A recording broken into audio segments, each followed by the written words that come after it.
Assalamualaikum warahmatullahi wabarakatuh. Selamat siang. Kita jumpa lagi di tutorial belajar Flutter kita. Di video kali ini kita akan membuat pendaftaran user ya, pendaftaran user yang nantinya datanya akan disimpan di database. Di sini kita menggunakan API. Keterangannya untuk URL-nya nanti seperti ini. Ini URL API-nya. Sorry kalau kurang jelas. Nanti metodenya harus post, kemudian HTTP headernya harus ada accept dan content type. Kemudian data yang dikirim, name, email, password, asal sekolah, dan tanggal lahir. Semuanya harus diisi. Email harus format email. Ya, ini ketentuan dari API-nya ya. Kemudian HTTP responnya status code 201 berarti datanya berhasil dibuat ya, HTTP status ya, HTTP headernya. Nah, di tutorial kita sebelumnya itu kan kita kan ada ini ada jenis kelamin. Nah, jenis kelamin ini kan padahal kita tidak pakai ya. Jenis kelamin ini kan kita tidak pakai. Nih, kemarin kan kita buat nih. Nah, ini di disable saja. Ini saya disable saja, saya komentari agar kita mau ganti dengan tanggal. Untuk tanggal sendiri saya menggunakan datetime picker form fill ya. Ini package-nya udah lumayan banyak dipakai. Langsung kita install saja datetime picker form fill kayak biasa, copy, kemudian buka pubspec.yaml, pastekan, simpan. Nanti Flutter pubget-nya akan menginstal. Ini kayak biasa lah ya. Kemarin kan kita udah lumayan coba-coba grouped button ini ya. Ini sudah kita tinggal pakai. Lihat di example boleh.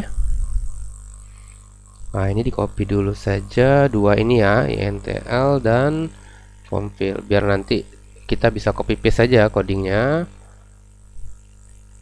Oke, di bagian paling atasnya jangan lupa di copy paste. Oke, sudah. Kemudian kita buat dulu. Oh, ini banyak sekali coding ini ya. Kita pakai yang basic aja. Kita buat dulu ini, copy dulu nih, final format ya, untuk format datanya. Itu boleh kita taruh di sebelum return. Jadi sebelum return scaffold kita letakkan format untuk date-nya. Nah, di sini kan kita cuma pakai date aja, tidak menggunakan datetime. Ya. Oke, kemudian ini silakan di copy sampai sini ya, sampai sini. Oke, ini perhatikan, ini kan kolom nih, widget kolom. Pastikan di bawah ini komen ini. Simpan. Lihat tampilannya.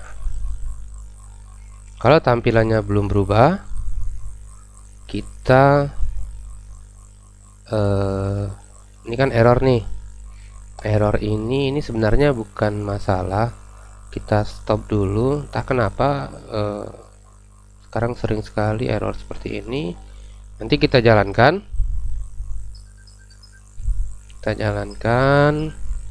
Oke, sekarang udah tampil datetime field-nya. Ini ya, yang garis ini. Nih, kita klik muncul. Kita kasih dulu biar ada ininya, ada labelnya. Decoration, input decoration, label text, tanggal lahir.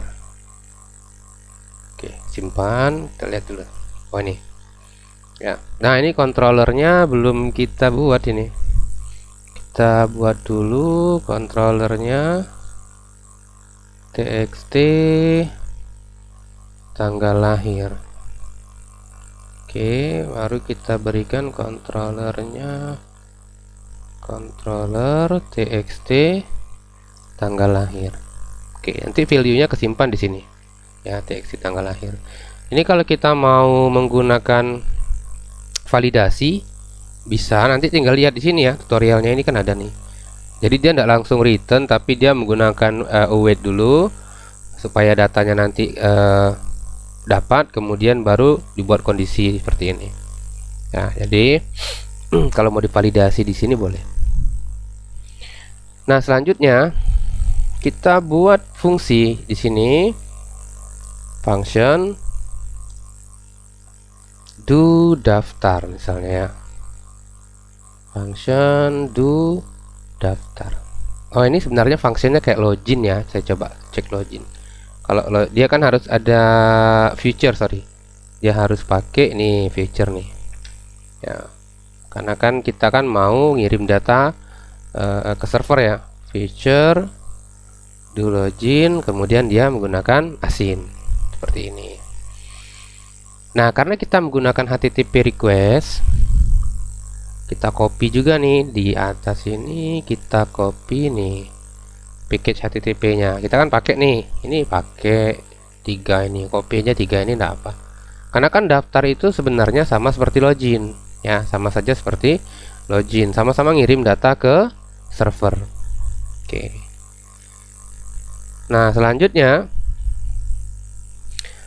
kalau kita mau melakukan validasi manual, validasi manual yang harusnya dilakukan di masing-masing field, tapi kita lakukan di sini boleh. Misalnya gini, saya ambil dulu nilainya, string nama sama dengan txt nama titik teks. Coba kita print dulu, dia nilainya 0 atau ini ya, sorry, nilainya 0 atau kosong. Nah, on preset to daftar seperti ini. Oke, kita coba nih, saya klik nih, kan nilainya kosong ya, berarti gini caranya. Jika nama sama dengan kosong, nah ini kan gampang ya, validasi yang paling gampang itu kan gini. Setelah nama tadi apalagi kita email ya, email txt email.text, kemudian password txt password, sorry, password sama dengan txt password.text, kemudian asal sekolah sama dengan txt asal sekolah .text, kemudian tanggal lahir sama dengan txt yang barusan kita buat tadi, tanggal lahir, oh sorry, tanggal mana dia, kok enggak ada ini ya, .text. Nah, if-nya kan tinggal kita buat nih, atau email sama dengan kosong. Oke, apa yang mau kita lakukan kalau dia kosong? Misalnya kita tampilkan alert ini ya, sebentar, saya lupa, kita lihat di sini dulu, alert dialog itu. Ini alert ini login gagal ya, berarti alertnya yang ini. Oke, bukan login gagal, tapi data tidak boleh kosong, kemudian return ya. Oke, seperti ini. Jadi begitu diklik, wah, kok tidak muncul dia. Bentar, kita lihat lagi, alert kontaknya progress dialog, kontaknya dapat dari mana sih ya? Ini harusnya sudah benar. Oh, pakai empty ya, sorry. Ini kan sama ya, validasinya kan sama, bukan sama dengan kosong, tapi is empty. Ini juga sama, is empty. Intinya itu harus sama persis nih. Nah, ini kan sudah pernah kita buat nih ya, udah pernah kita buat. Oke, coba dulu. Nih, data tidak boleh kosong. Oke, validasinya. Nah, nanti mekanisme untuk ngirim datanya ke server juga sama ya, makanya kita copy paste saja dari sini, final response, saya copy nih, Saya copy, kemudian saya pastekan di sini. Jadi kan kalau udah terisi itu enggak apa-apa. Oh, progres dialognya ya. Ini juga nih, berarti dari sini sampai sini. Copy sampai sini juga enggak apa. Jadi kita copy dari progres dialog sampai bawahnya ya. Oke, seperti ini. Ini progres dialog sudah, loading sudah. Nah, URL-nya kan kita ganti ya. Ini sesuai dengan tadi, sesuai dengan keterangan API-nya tadi. Nah, bodinya, data yang dikirim di bodinya kan beda nih. Ada email, ini nama, tinggal ambil aja, nggak perlu pakai txt. Ini ini email. Sebelumnya ada, nggak mesti berurutan ya, nggak mesti berurutan. Tapi kalau biar lebih gampang, nama, email, kemudian password,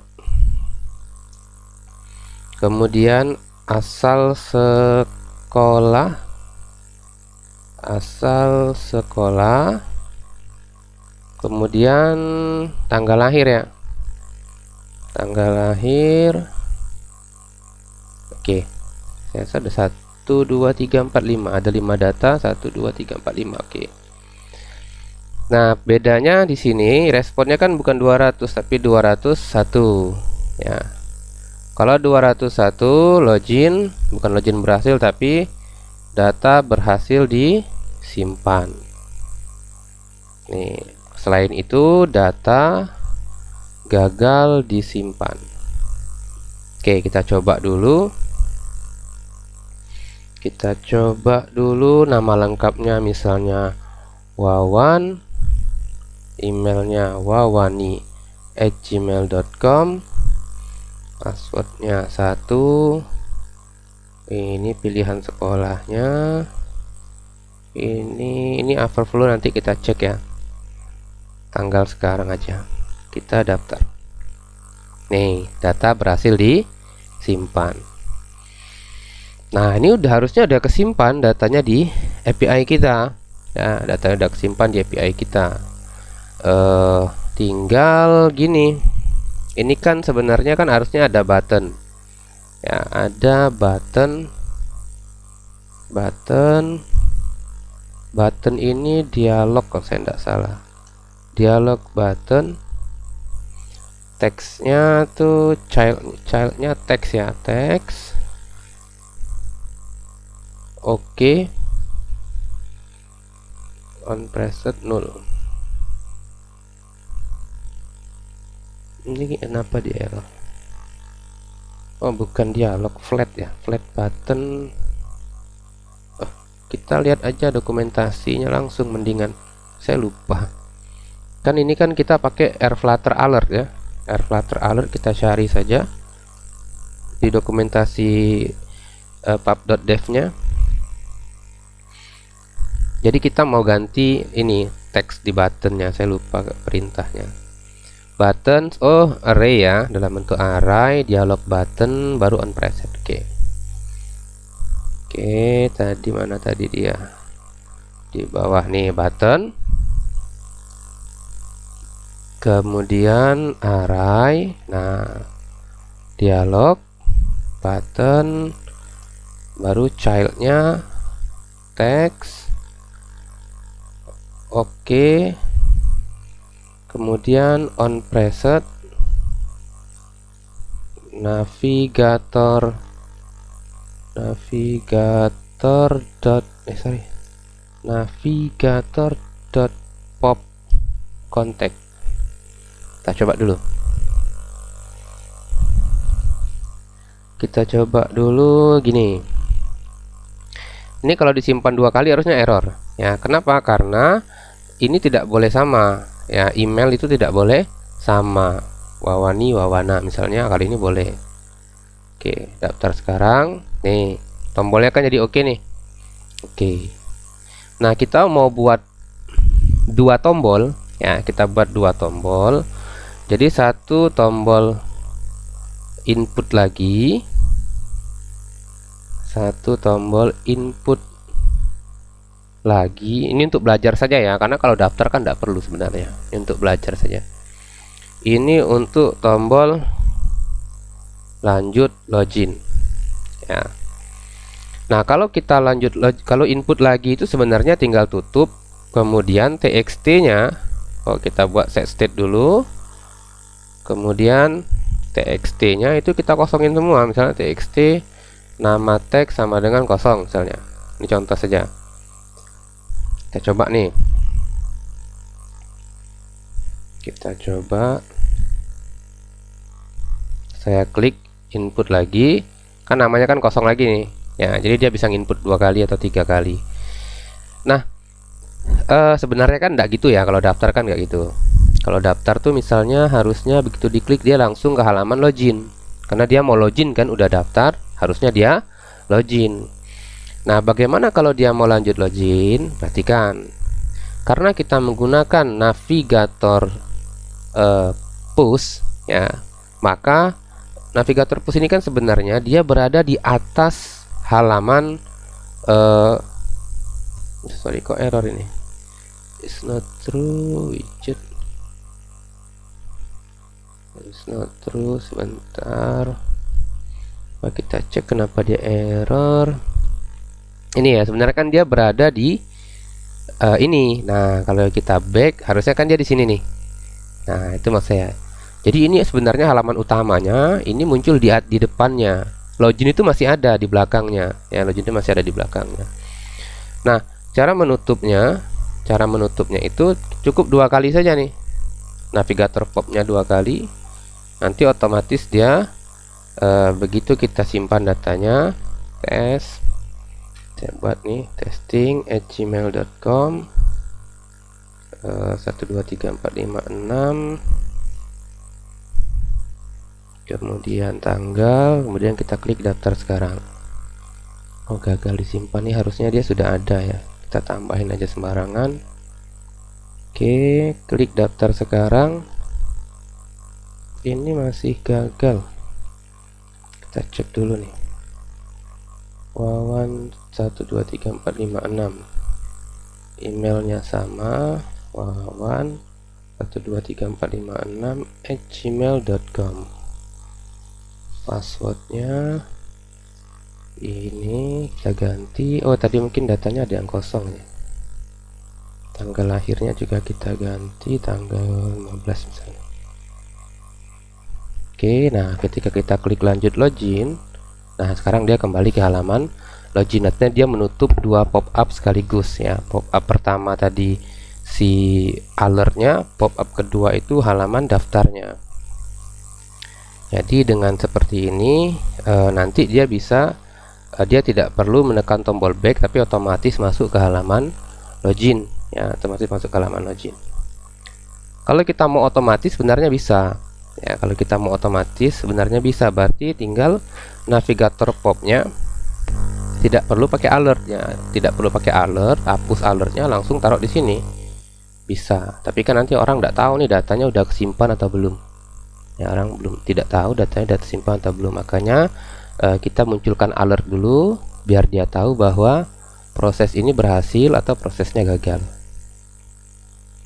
Oke, untuk tutorial daftarnya saya rasa cukup dulu sampai di sini. Nanti kita akan lanjutkan lagi membuat homepage-nya, halaman berandanya di video berikutnya. Saya cukupkan sampai di sini. Assalamualaikum warahmatullahi wabarakatuh. Selamat siang.